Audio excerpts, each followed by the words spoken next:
अर्थव्यवस्था है।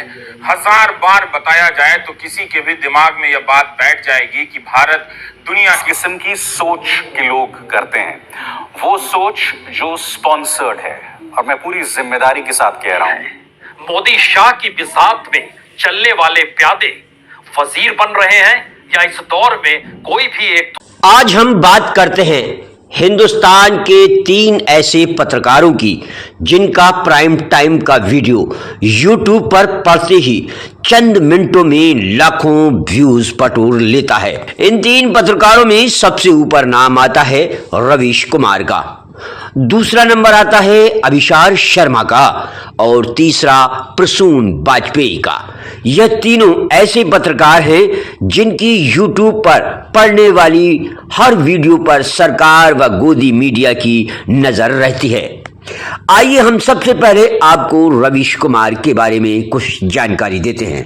रवीश कुमार एनडीटीवी समाचार नेटवर्क के हिंदी समाचार चैनल एनडीटीवी इंडिया में संपादक थे। इस चैनल के प्रमुख कार्यक्रमों में जैसे हम लोग और रवीश कुमार की रिपोर्ट के होस्ट रहे हैं। रवीश कुमार का प्राइम टाइम शो देश की बात बहुत लोकप्रिय रहा। 2016 में द इंडियन एक्सप्रेस ने अपनी 100 सबसे प्रभावशाली भारतीयों की सूची में रवीश कुमार को शामिल किया था। लोग कहते हैं कर्म ही पूजा है। रवीश कुमार ने अपने कर्म को, पत्रकारिता को सबसे ज्यादा महत्व दिया और कभी गलत के साथ खड़े नहीं हुए।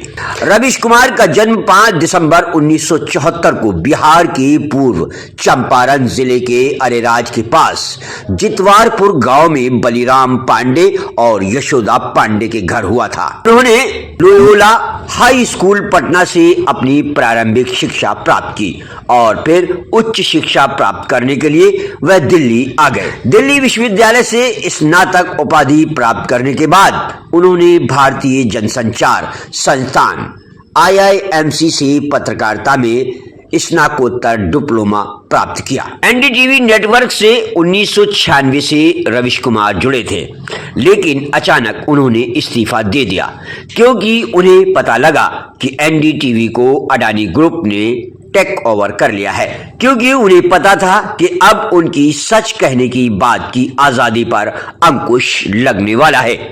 हिंदी पत्रकारिता रंग में गणेश शंकर विद्यार्थी पुरस्कार 2010 के लिए राष्ट्रपति के हाथों 2014 में रवीश कुमार को यह अवार्ड प्रदान किया गया। पत्रिका रंग में रामनाथ गोयनका पुरस्कार 2013, इंडियन टेलीविजन पुरस्कार 2014, उत्तम हिंदी एंकर कुलदीप नायर पुरस्कार 2017, पत्रकारिता क्षेत्र में उनके योगदान के लिए रेमन मैग्सेसे पुरस्कार अगस्त 2019 में पत्रकारिता क्षेत्र में यह कहकर उनको सम्मानित किया गया कि उन्होंने गरीबों की आवाज सार्वजनिक मंच पर उठाई। रवीश ने लेखन के क्षेत्र में पहुंचकर 5 पुस्तकें भी लिखी।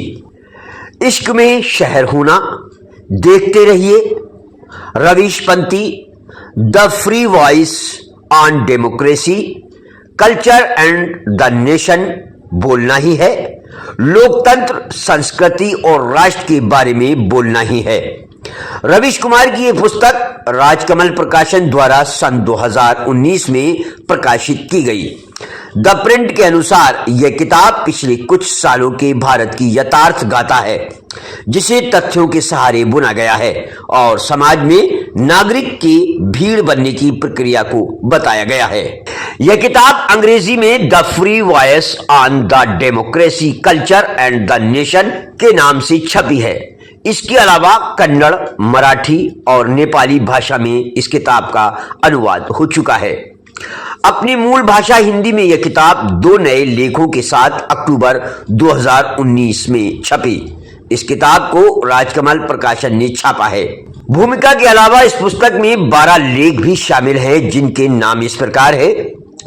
उन्होंने अपनी किताब में जो 12 लेख लिखे हैं उसमें सर्वप्रथम आता है लेख बोलना, रोबो पब्लिक और नए लोकतंत्र का निर्माण, डर का रोजगार, जहां भीड़ वहीं हिटलर का जर्मनी, जनता होने का अधिकार, बाबाओं के बाजार में आप और हम सबके जीवन में प्रेम, निष्ठा का अधिकार, संविधान की किताब में एक सुंदर सी कविता, डरपोक किस्म की नागरिकता, गढ़ता मुख्यधारा मीडिया, 2019 में 1984 पढ़ते हुए 15 अगस्त को एक आइसक्रीम जरूर खाएं, नागरिक पत्रकारिता की ताकत।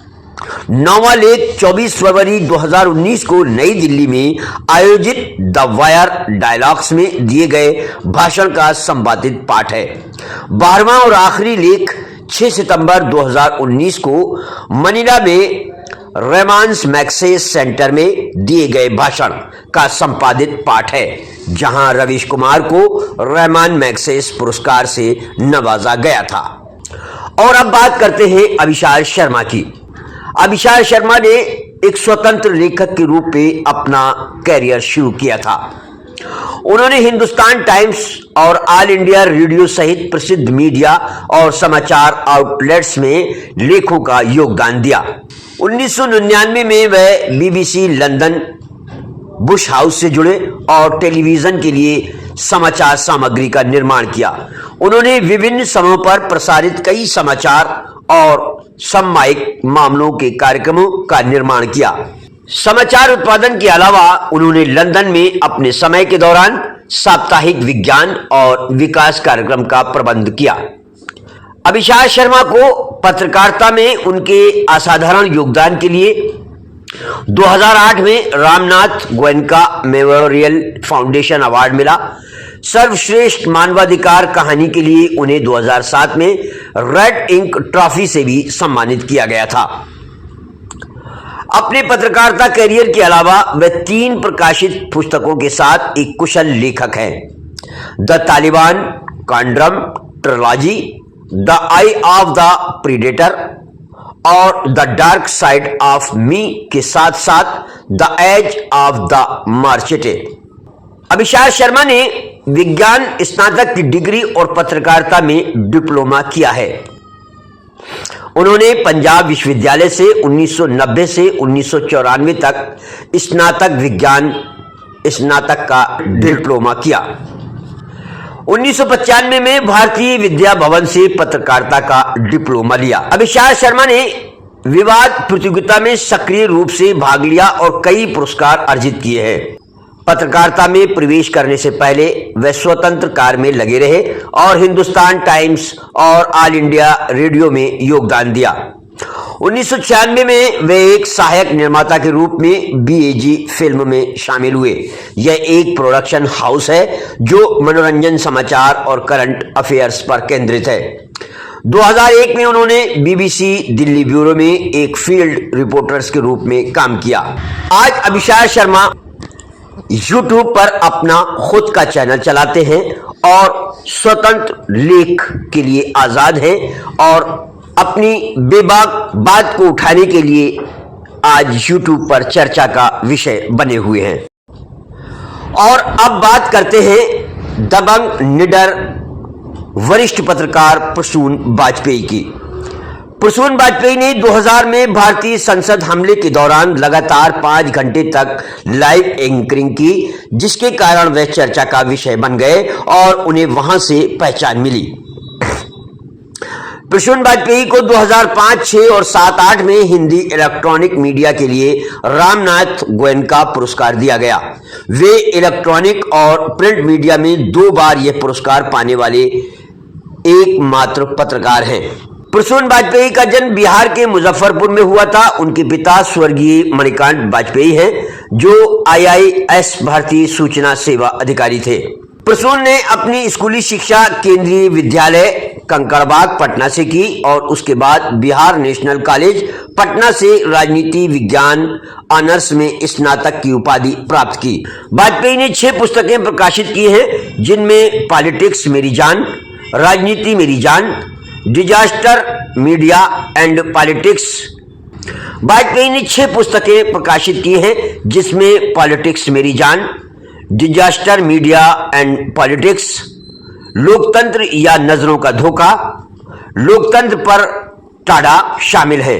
आरएसएस संघ का सफर, 100 वर्ष और अन्य वह हिंदी में कई दैनिक और साप्ताहिक समाचारों और साहित्यिक प्रकाशनों के लिए लेख लिखते हैं, जिनमें से कई उनके ब्लॉग पर भी प्रकाशित होते रहते हैं।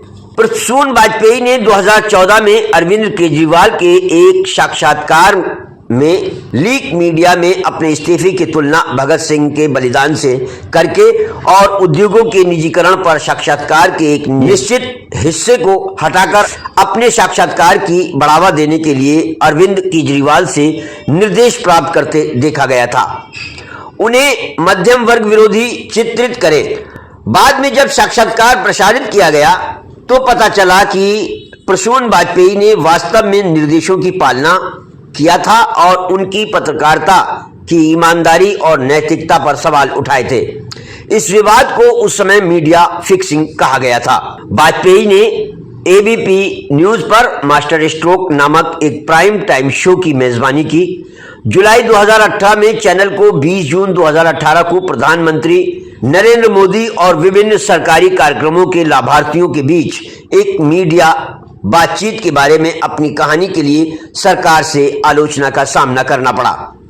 छत्तीसगढ़ के एक प्रतिभागी चंद्रमणि कौशिक ने शो में मोदी को बताया कि धान की खेती छोड़कर कस्टर्ड सेव उगाने के बाद उनकी आय दुगनी हो गई है। 2 हफ्ते बाद एबीपी न्यूज मास्टर स्ट्रोक की रिपोर्ट के आधार पर दावा किया गया कि उन्हें झूठे दावे करने के लिए भाजपा अधिकारियों द्वारा प्रशिक्षित किया गया था। इसके बाद एबीपी न्यूज के सैटेलाइट लिंक ने वाजपेयी के शो के प्रसारण के दौरान गलत व्यवहार करना शुरू कर दिया। तब वाजपेयी के द्वारा लिखे गए एक लेख में उन्हें दावा किया गया कि पतंजलि सहित कुछ विज्ञापन दाताओं ने चैनल से अपने विज्ञापन वापस ले लिए। इसी दबाव में वाजपेयी को चैनल से इस्तीफा देना पड़ा। उन्होंने अपने कैरियर में कई समाचार नेटवर्क पर काम किया है, जिसमें आज तक जहां उन्होंने 10 तक के नाम से जाना जाने वाला कार्यक्रम शो की मेजबानी की और एबीपी न्यूज जहां उन्होंने 2018 में 4 महीने के लिए मास्टर स्ट्रोक की मेजबानी की। आज भी प्रसून वाजपेयी अपने प्राइम टाइम शो के लिए यूट्यूब पर चर्चा का विषय बने हुए हैं और बेबाक तरीके से अपनी बात रखते हैं।